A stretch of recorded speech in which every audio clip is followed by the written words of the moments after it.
Hi, I'm Katie Turner, the California Program Director for Poetic Justice, a community in and beyond women's prisons and jails that writes a lot of poetry. This episode of Ear Hustle contains language and content that may not be appropriate for all listeners. Discretion is advised.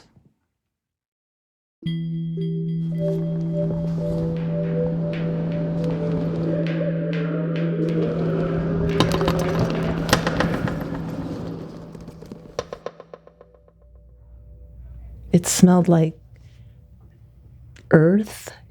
It smelled like old straw hats that have been out in the sun too long. It smelled like leather that's been tanned in cowhide. It smelled like old wood, when you get up close to old wood that's been splitting. And it smelled like when you bend down and you put your nose to the dirt.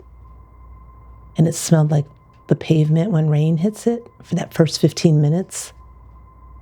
And the best smell was my mother. It smelled like my mother. What does your mom smell like? Sometimes I could smell, even though she was in her 50s, sometimes I could smell the scent of almost her breast milk. That memory would come back. This is Linda. She's describing her last memory before coming to prison. It takes place at Mission San Luis Rey, outside of San Diego. It was a rainy Monday night. I remember being cold, and there were Christmas lights too, I believe. And I remember walking into the church. There were paintings, adobe walls that are dirty snow white. So I sit down and I slide over, and I remember people being very kind and scooting over. And I remember my jeans were a little bit wet from the rain coming in, and sitting down and sliding over and kind of sticking a little bit. My mother slides in next to me, and she connected to my shoulder. It was my right shoulder. And every time I tried to move a little to the left, because sometimes I would find my mother annoying, she'd move in closer, and then I would have to scrunch. And she'd scoot in more, and I'd scrunch more, and I finally gave that up. I also remember there being a lot of rosary beads. I remember the beauty of the candles and that scent coming at me. And I remember thinking, okay, I'm caught. I'm caught here in this message. And I remember the singing. The singing was vibrating off the walls. It was bouncing off the walls, almost like the words were dancing and the music was dancing. It was beautiful and annoying at the same time, because it was maybe getting to me and I didn't want it to get to me. It was resonating with me, but I wasn't ready for that. I'm remembering right now that my mother kept trying to hold my hand. And I kept pulling it away, but she kept putting it back. Did your mom know what was going to happen the next day? She knew I was going to do something, but she did not know what was going to be the very next day.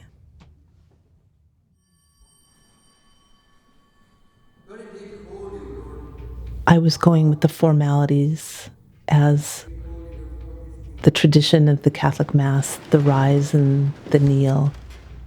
And at some point, I stopped. At some point, I shut down. The next time the priest says to kneel, I'm not doing that. And I stopped. And I remember thinking, like, there's really not a God.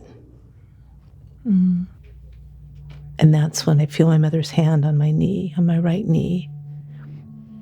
But I allow it. I'm allowing her to put her hand on my right knee. I'm feeling her hand, and I'm okay with that. I'm okay with her hand on my right knee. because I know love and I know that my mother loves me. I can still feel that. When you look down and you see her hand, can you describe what her hand looked like? Oh, it's beautiful. Did she still have a young hand? She had a mother's hand, a love hand, a hand of grace. Are you older now than she was at that moment? I am. Yeah, she was in her 50s at that time. Yeah. So I'm like in this triangle with my mother's hand on my knee and the Holy Spirit trying to embrace me, but I have this block. There's this block of unwillingness.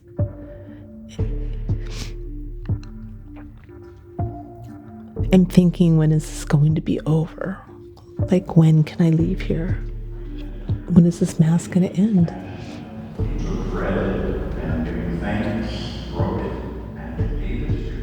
Eventually there's a little relief because I see that we're getting to the place of communion, and my mother whispers, "Are you going to receive communion?" And I'm like, no, Mom. I'm not doing the communion. And I just sit back. I want to become part of the pew. I don't want to even be noticed. So I try to make myself small. And when that's over, I'm relieved when we get up and we walk out. But I remember as we pass, I remember looking at the candles and wishing that I could light a candle. But I almost feel like I can't ask to light a candle. Like I don't deserve to light that candle. So I'm not even going to ask my mom, can we stop to light a candle? I keep walking beside my mom, and I walk her to her car. And I just kiss her goodbye. And that's the last time I see her before my arrest.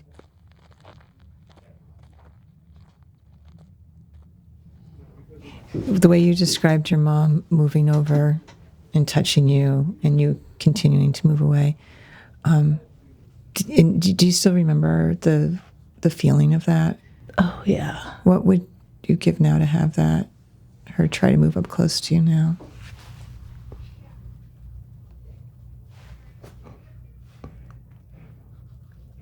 I'd give up my freedom. Yeah.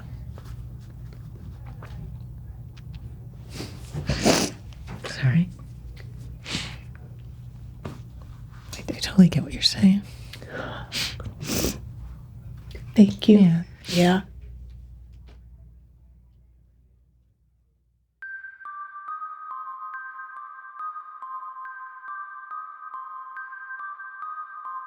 I'm Earlonne Woods. I'm Nigel Poor, and this is Ear Hustle from PRX's Radiotopia.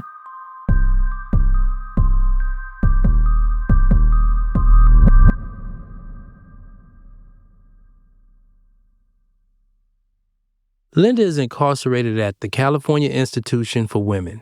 She's serving a life sentence for the murder of her ex-boyfriend. It's been 37 years since Linda sat with her mother in that chapel at Mission San Luis Rey. And Earlonne, you and I, we're going to go see that chapel for ourselves. If we can go there, what would you want us to do once we get there? Just touch the wall and just feel what resonates for you and what you would take away from that chapel, and then what you connect with and how that place would affect you. Because I believe that when your feet touch that soil, that something's going to resonate for you as it did for me. Maybe a little too late for me, but it still did. Okay, this is my last question for you. Okay. Think really carefully before you answer this.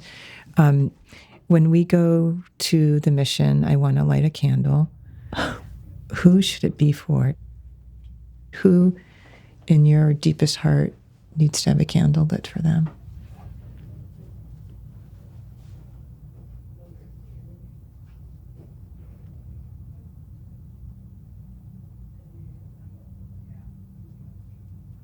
Okay.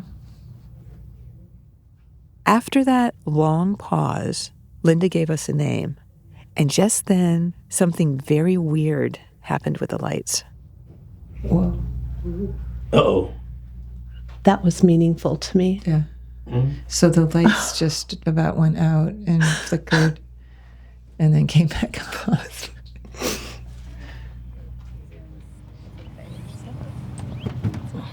All right. So, the plan was that after we talked to Linda about her last memory, we go to the spot where that memory took place. And have her memory sort of guide us through it. Try to see that place through her memory. Okay, so the mission here is trying to find a small parish. Yep. And go inside and light a candle. Linda told us that her memory took place not at the main mission, which is a big church that seats, I don't know, a couple hundred people, but at a smaller kind of side chapel. So that's what we were looking for. It's kind of like an adobe color building, a beige building, but nice beige, not the ugly Wait. subdivision Adobe? beige. Is that a color? I think it's adobe beige. I don't know. See, I learned stuff messing with Nigel. I might not be right. Let's go find a paint chip later and see if I'm right. And that's when you got pretty distracted by those koi fish. Nigel, you see the big koi? Those are big. I've never seen kois. koi fish that big. Oh my God. They're like the size of a toddler. Or do you think they fake? Are they moving? Oh, no, they moving. Well, look at those turtles. Do you see the turtles? Oh, yeah. Well, they're appropriate to have St. Francis there.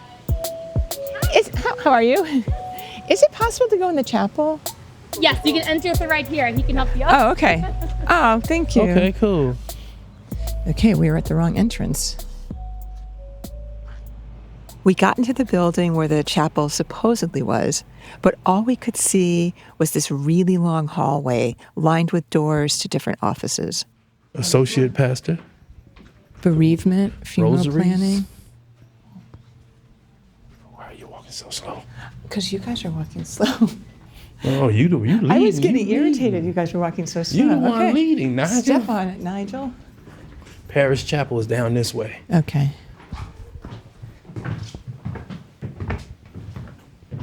Finally, we walked into the chapel, the same one where Linda had sat with her mom 37 years ago. Okay. First thing I want to ask you. Did she get the smells right? So it has that musty smell that she was talking about. There's a real dampness to it. It smells a little bit to me like an attic or a basement, a place that isn't used a lot. It's very quiet. It's dark. It smells like an old drawer that you open up that has the paper on the bottom, and there hasn't been anything in it for a while. It's definitely musty, but there's also something welcoming about it. It feels like a safe smell. If I thought about it in terms of color, it's the color of soil, but like slightly damp soil.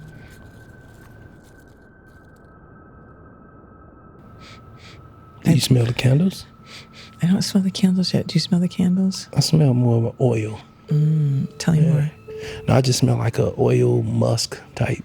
I can smell that now that you say it. It's interesting that hearing someone else's response can help you smell something that you missed.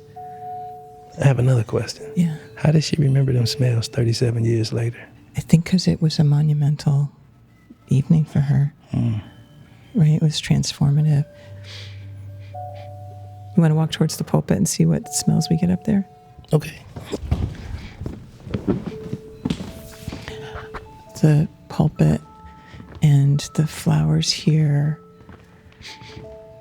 are old. I smell them now.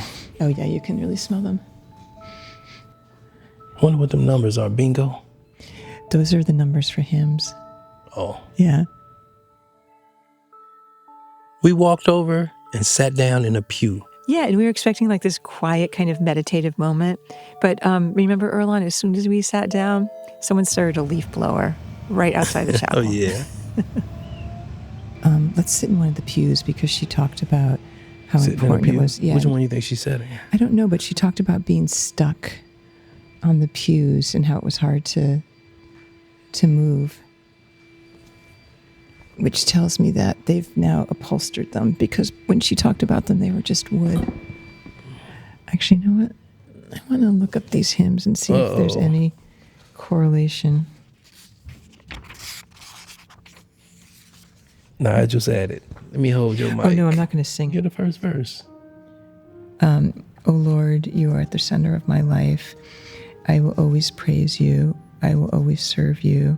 I will always keep you in my sight. So she came to this place, but stayed on the same course. Yeah. Yeah. And do you remember she said her mom kept trying to push up against her? Oh, was she? Yeah, and then she kept trying to pull away. And I am so curious, we'll never know what was going through her mom's thoughts at the time, if she knew what a bad situation her daughter was in. Now, I wonder what was going through Linda's thoughts at the time when she was sitting here. Like, was she sitting here thinking about carrying it out? Was she sitting here thinking about something stopping her from doing what she was going to do? I don't think nothing was going to stop her. Before we left, there was one more thing to do. Light that candle for Linda. So let me ask this. What is the purpose of lighting a candle? Okay, so I didn't grow up Catholic, but my understanding is that when you light a candle, you're saying a prayer for somebody, and it can be for anyone, someone who's gone, someone who's still around. And to me, the idea is that you're having a meditative and connective moment with whoever you're thinking about.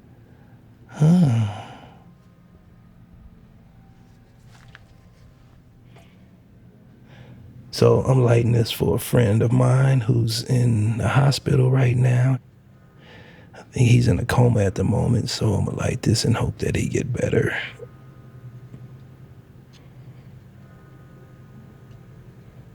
Wish you well, my brother.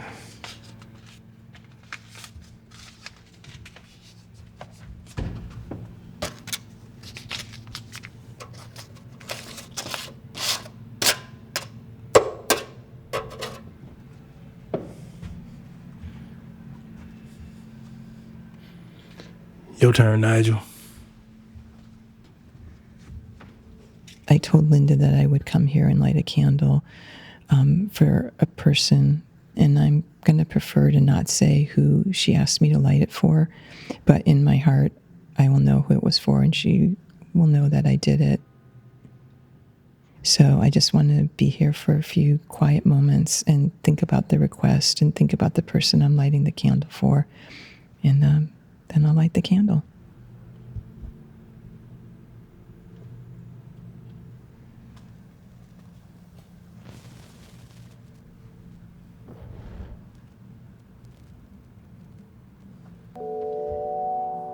Okay, Linda, I lit the candle for you. I did what I promised you I would do. Okay.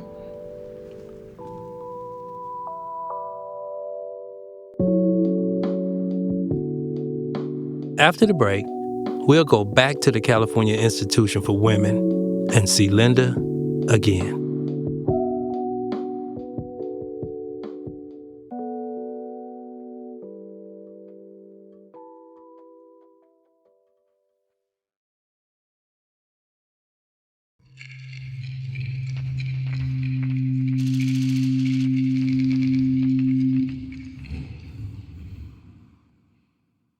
The day after you and I visited the chapel at San Luis Rey, we went back to CIW. We wanted to catch up with Linda and tell her what we had found there. So we told you that we were going to go to the mission. You did? Yes. And that's what we did yesterday. Just yesterday? Mm-hmm. Just yesterday. Just yesterday. Wow. Yeah. So it's very fresh. I have to tell you what I remember from it. Yeah. I don't know if they had this then. They have a lake there. Not a lake, but like a pond with a gang of koi fish. Ooh, there's carp They in got here. big old koi in there. And the koi fish was so huge. I've never seen koi fish that big. Like they was on steroids. They were humongous. And I was like, wow, this is very huge. Look at them fish. Earlonne, you were clearly fascinated by those little buggers or big buggers. You know, I've always seen the little ones on TV. Yeah. But I mean, as charming as your fascination was, that wasn't really what we came to report back to Linda. Nah. So we got there mid-morning, and there weren't that many people there. And we knew you had described going to the chapel, so we went to find the chapel. Do you know how to get into the chapel? Oh, you go through the office? We finally found our way in. If you remember, you walked down a hallway. Why are you walking so slow? Because you guys are walking slow. And then when you turn, it all of a sudden gets quite dark, and there's 2 doors, and you can see through those 2 doors the stained glass of the crucifixion, and that's what lights the chapel. Does this sound familiar? It sounds familiar. So it sounds a little unchanged. I'm getting really emotional. I can feel your actual presence and the connection to your being there yesterday. I'm suspecting it's changed very little since you were there 37 years ago. And when we walked into the chapel, we were fortunate there was nobody else. So we were able to be in there alone, and it was very quiet. We sat in the pews. We spent a while just smelling the smells. I don't smell the candles yet. Do you smell the candles? I smell more of an oil. And it smelled like all those things that you said. You know, it smelled like wet soil and hot materials that had been sitting in the sun. So all of those things were really present, which made me think this place has not, as I said, has not changed in a long time. It felt preserved, but in a really, not in an intentional way. Like it's just a place that's used for what it is, and it doesn't have to keep up with the times because it fulfills its function as it was made to when it was built. We walked around, we touched things. The only thing I think may have changed is when you told me the story, this is one of the things I remembered very clearly, was you talking about sitting on the pew and the way your skin kind of sticks to the wood. Oh yeah, the dirty wood. Yeah. So they had cushions on them now. But that was I'm not going to call it a disappointment, but that was one of the experiences I was wanting to have, of that sticking to the wood. And that was the only experience I didn't get to have from the way you described being there. But everything else felt like we were seeing it through the way you described it. Was I pretty accurate? Did I remember it pretty? Very much, very much. Through the senses, you remembered it beautifully through the senses. It felt like stepping back to my childhood. There's significance in that when you said it's changed very little. Oh, I'm getting emotional again. And the significance for me, for someone who has served almost 4 decades, is that I always assumed at some point that when I was released from incarceration, that I would get to return to something that I would remember, something that I had been to before, something that I had left behind. But recently, the family home where my father had lived had to go up for sale. And I wanted to be able to at least go there one last time and to touch base with the hardwood floor, to touch something familiar, to get that smell and that scent back. So when you just said that it's unchanged, that was such a gift for me.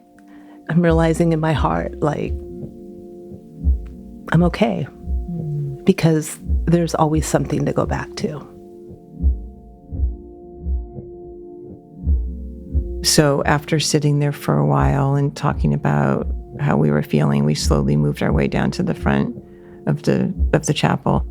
Okay, we're walking towards the pulpit. And if you remember, there's candles on both sides.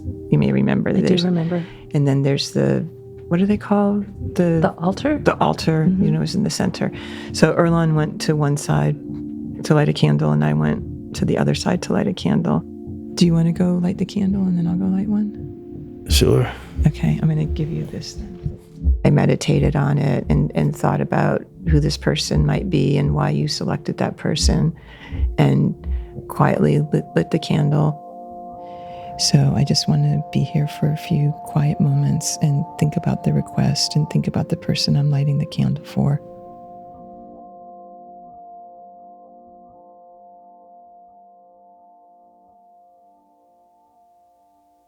What do you think this person how they would respond if they knew that someone they didn't know was lighting a candle for them based on this situation? I think if this person knew that I had asked this be done, would be angered and just oppose that. But I'm okay with that. I've been incarcerated a very long time, and I can't undo what I've done. I can only go forward, and part of going forward is continuing in a transformation of who I was and who I continue to become. Would it unintentionally manifest into harm to the person? No, it's not meant for harm. I thought a lot about, who I was lighting the candle for. And I don't know if somebody looked into my heart and they could see who it was lit for. I knew what my intention was, but I think ultimately I was lighting it for you. No, but thank you. Maybe it was a candle for loss in general and deep sadness that can barely be expressed, and regret and the pain of figuring out, how to live. So I think it was for a lot of things, even though ostensibly it was fulfilling this request that you had. Right. It seemed like a very monumental thing this little flame was doing, that maybe can't never be completely described to anyone. Maybe you and I are the only people who really understand what happened at that moment, even though you weren't there. So it was a very powerful and curious experience to have, and I'm grateful for it. Thank you for doing that, and thank you for describing the flame as being monumental. Yeah. I think as the creator of great suffering, that the significance of lighting one flame to try to ease that suffering in some capacity is just such a tiny, insignificant, symbolic gesture, but it's been done.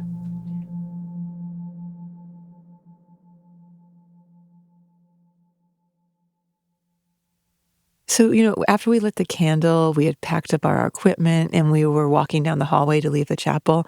And then coming towards us was one of the fathers that works there. And he had on that traditional, Franciscan brown robe and sandals, like out of a completely different century. Yeah, because I'm the pastor. I don't know what you're doing here. Okay. I said I'm the last one to know what happened here. I think maybe you'll find this interesting. So we explained to him what we were doing, and we told him our project, and that we were coming here to light a candle for you. And I didn't give him details of the crime because I don't really know them, but I told them that you had been there with your mother. So let me understand, because I don't. Yeah. So the day before she committed the crime, she came here to pray. Yeah. In the chapel here specifically. Yeah. She came to this chapel. And now she's currently in prison right now. She's been in prison for 37 years. For 37 years. Yeah. So Earlonne, remember, I asked him what he thought God was doing when Linda was there struggling. Right. I think he was with her, and he was sad of the decision that she was thinking to make, but he still loved her. Why he didn't intervene? That's the question. Well, because God has created us with free willing. That's a gift. He wants us to embrace his love freely. He doesn't want robots. This means no less when you're doing bad things. He still loves you. He doesn't love the action that you had done, but he's still with you.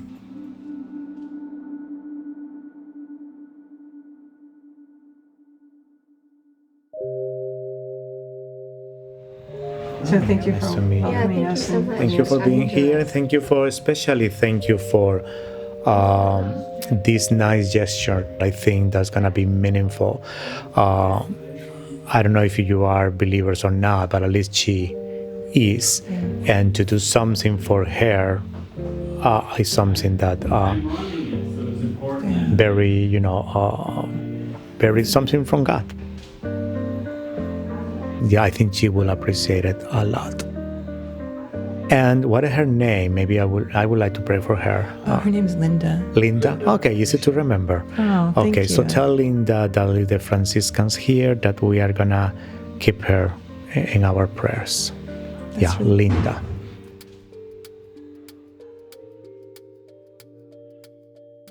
Father Lalo. Yeah, Father Lalo. Lalo? Yeah. Father Lalo? Father Lalo. Yeah. He's absolutely right. And I knew that sitting in the pew. That's why I said I was conflicted.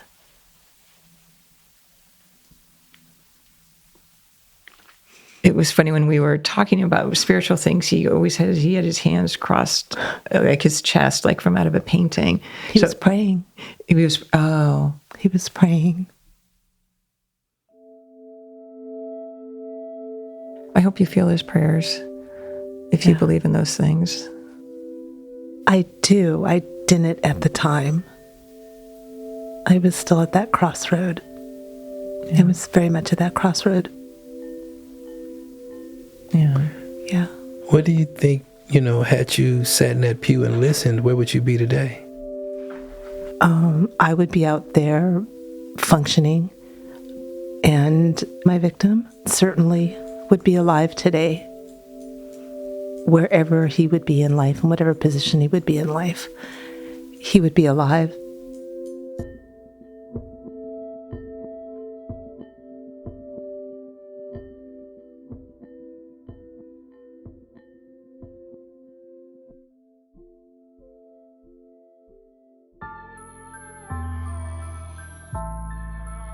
Nige, this is the last episode of the season. Yes, but let's be clear, that does not mean we are disappearing. There's going to be a bunch of stuff in the feed over the next couple months. Like, for example, we've been working on these things called sleeper episodes, where people on the team go back and they select one of their kind of favorite episodes, and they kind of dissect it and talk about what worked, what were some of the challenges of it, what surprised them. They're super fun to do. So it's a behind the scenes Yeah, thing, behind the scenes, exactly. So I would say, y'all should tune in and definitely listen to it because it's going to be dope. And Earlonne, there's been some big news in your life. So do you want to tell listeners what you've been up to? Yes, there's been some great news in my life. I'm going to start off with one. I have been, first I was commuted. Now I've been officially pardoned by Governor Gavin Newsom of California, which is a big step in my life. Yeah, absolutely. And you know what? It makes me excited about it. What's that? We can finally do the TSA pre-check line. Oh, when we travel, when we go to the airport, we don't have to be separated. Yeah, you don't like when I embarrass you, huh? You mean when you yell out? Oh, that's what privilege look like, huh? That line over there is the privilege line, Nigel. I just want to move over here with the common folks. Well, I'm looking forward to sharing that privilege with you on our next trip. And some other news is, my hands have been full lately. With what? Due to the fact that I am the father of some new twins, a boy and a girl. Does one fit in each hand? Huh? Yes, and like a football. Like I got 2 footballs running down the thing, but they're precious, So I could definitely say this, Nigel. Mm-hmm. This break comes at a great time. Yes, it does. Well, in the meantime, we've also got some exciting stuff that's going to be coming up for the show. One, we are getting ready for another live tour. Yeah, 2025. Yep, and we're going to be going to a bunch of cities that we missed on the last tour, and it's going to be super fun. I mean, do you remember how great that was? It was hella fun. I know. And we're also spending more time in New York, cooking up a season of episodes about life in juvenile detention centers out there. Yep, so there's a lot going on for the Ear Hustle team. So we really want to thank all of you listeners out there for sticking with us. It's so much fun reading your emails and your comments on social.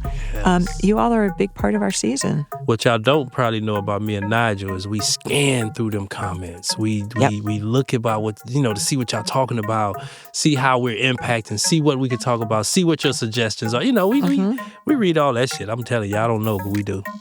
Well, that's what's so great about doing the live tours is we actually get to meet a lot of people who listen, and that is golden. Yes, it is. Very golden. So thanks again, listeners. We really appreciate you. Really do. Hi, I'm Isma Chavez, and I'm working from home. Ear Hustle is produced by Nigel and Earlonne Woods, Amy Standen, Cruz Wallace, Rasan New York Thomas, and Pat Shutnek. Shabnam Sigmund is the managing producer. The producing team inside San Quentin includes Darrell, Sadiq Davis, Tony De Trinidad, and Tom Wynn. The inside managing producer is Tony Tafoya. Thanks also to Aristel San Pablo. Thanks to Acting Warden Andy and Lieutenant Barry at San Quentin and Acting Warden Parker at the California Institution for Women for their support of the show. Also, thanks to this guy here. I am Lieutenant William Newborg, Public Information Officer here at CIW, and I approve this episode and many more episodes to come. This episode was made possible by the Just Trust, building a smaller, more humane engine of justice and safety across the country. Bruce Wallace and Earlonne Woods sound designed and engineered this episode, with help from Fernando Arruda, Harry Culhane, and Darrell Sadiq Davis. Music for this episode comes from David Jossie, Antoine Banks Williams, Bruce Wallace, Darrell Sadiq Davis, and me. For more information about this episode, check out our show notes on Ear Hustle's website, earhustlesq.com. You can find us on social media, Instagram, Facebook, and YouTube at Ear Hustle SQ, and on our website where, guess what? We've got new merch. I'm so excited. There is really cool stuff there, so please check it out. And if you're not already, follow and review Ear Hustle on any of your favorite podcast apps like Apple Podcasts, Spotify, and iHeartRadio. We love them comments. Ear Hustle is a proud member of Radiotopia from PRX, a network of independent, creator-owned, listener-supported podcasts. Discover audio with vision at radiotopia.fm. I'm Nigel Poor. I'm Earlonne Woods. Thanks for listening. What's the name of the thing? Hustle? Ear Hustle. Ear Hustle. Is this a Catholic thing? No. Catholic program? No, not at all. Well, why are you here? Radiotopia.